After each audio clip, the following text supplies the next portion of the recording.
have you found a sweet spot where it's working, where you can say theater is actually working, theater can pay my bills? Like, it's fine. Stop worrying so much about if it's gonna work. Uliumbwa na si utani.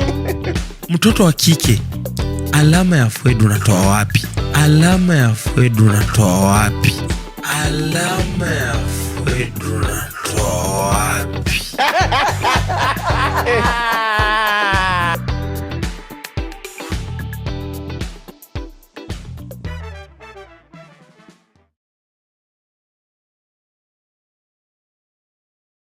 The radio once ruled the Kenyan airwaves, from tattoos to market stalls.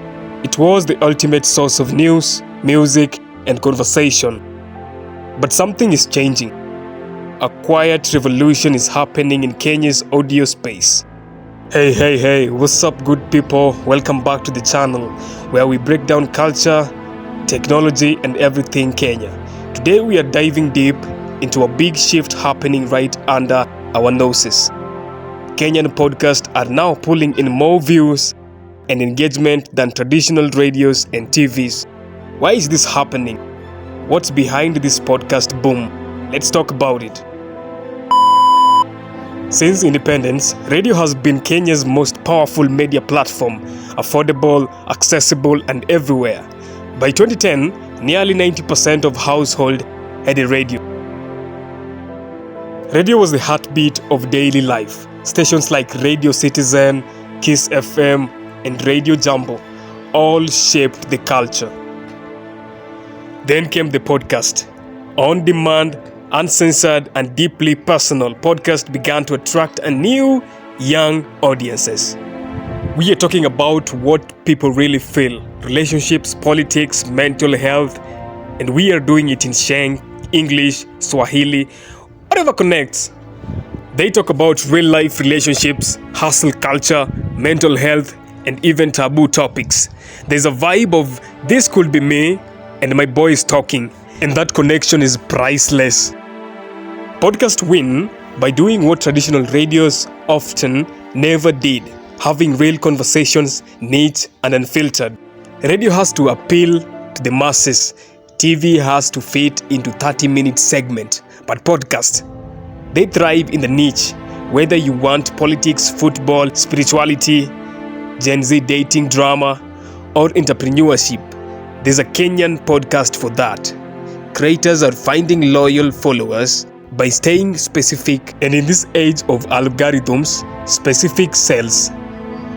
Podcasts win by doing what traditional radios often never did: having real conversations, neat and unfiltered. And let's not forget, you can pause a podcast, rewind, binge, and share. Podcasts are turning into businesses. Brands are now shifting advertisement money from FM and TVs and putting it into podcasts. Why? Because podcasts offer targeted audience. If 20,000 people listen to a podcast weekly, that's 20,000 highly engaged listeners. YouTubers and podcasts are now doing recordings and brand partnerships. This rise in revenue is fueling better quality production, more consistency, and serious growth. The game is changing. Podcast gives a personality a spotlight. It's not just about reading news. It's about being a voice. Think about how fans talk about hosts like they know them personally. Kuna vile XYZ alisema last episode. That trust, that's what makes podcasting powerful. And traditionally, media just doesn't build that same bond anymore. So what's the bottom line? Podcasts in Kenya are booming because they are flexible, relatable, and profitable, and full of personalities. It's a media revolution, and if you are still stuck on only radio and TV, you are missing out. Kenyan radio isn't dead, but it's aging. Young listeners are turning out, advertisement revenue is shifting, and talent, some of it is jumping ship to podcasting. Podcasting in Kenya is just getting started, with mobile penetration at 100% and data bundles cheaper than ever. The next audio battle is digital. Brands are paying attention. If you want to reach Gen Z in Kenya right now, you sponsor a podcast. From radio to real talk, the podcast is no longer the future of Kenyan audio, it is the now. And the airwaves are officially open.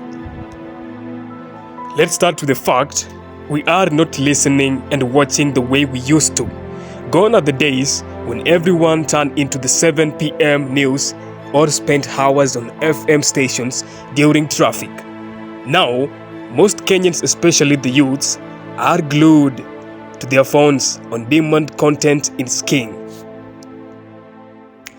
On-demand content is king. Podcast gives us freedom to pause, rewind, and skip an advertisement or binge 5 episodes back to back. You cannot do that with a radio or a TV. Whether it's Spotify, YouTube, or Apple Podcast, the content is mobile, flexible, and feels more personal. Let's be real, most Kenyan podcast feels real. Unlike traditional medias where scripts are tight and guests are often filtered, podcast brings the raw, uncut, and authentic energy.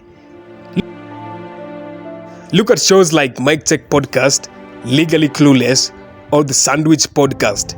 These hosts speak our language. Literally and emotionally, they talk about real life, relationships, hustle culture, mental health, and even taboo topics. There's a vibe of this could be me, or my boy is talking, man, and what's connect is priceless. Look at shows like Mic Check Podcast, Legally Clueless, or the Sandwich Podcast. These hosts speak our language.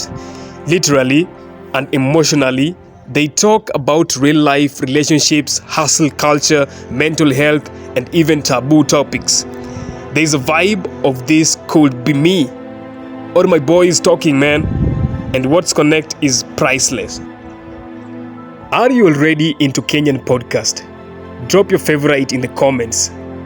I'll want to know what you like, what you listen to, and hey, if you were thinking of starting your own podcast, now is the time.